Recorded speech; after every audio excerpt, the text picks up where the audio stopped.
My teeth have been bad since my 20s, and they started putting veneers on them, and they look beautiful. Well, the veneers started to fail. Things started to break.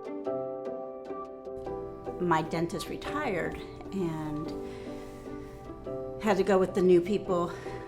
When I went in there, I felt very judged. I didn't feel like they listened to me. What I wanted and what they wanted were two different things. So eventually, I stopped going. It's the one that, why don't you try these guys? And that's how I ended up here. And I'm super grateful that he recommended them, and I took his recommendation, because you don't always take your husband's recommendations, right?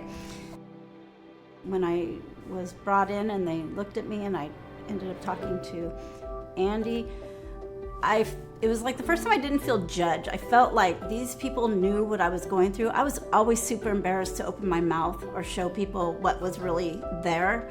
Here, I could be myself. I didn't have to hide. And we went over different looks. I had been researching also online, trying to see different types of teeth and patterns that styles that I liked. I want these ones a little bit smaller, I want this a little bigger. They really were helpful with allowing me to have an input, and they were definitely accommodating with that. And it was cool. The way the 3D stuff is so crazy. They bring it in, flip it around, race this, bring that longer. It was a very cool experience.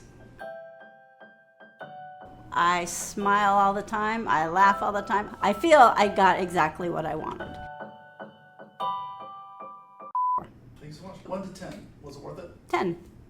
Absolutely worth it.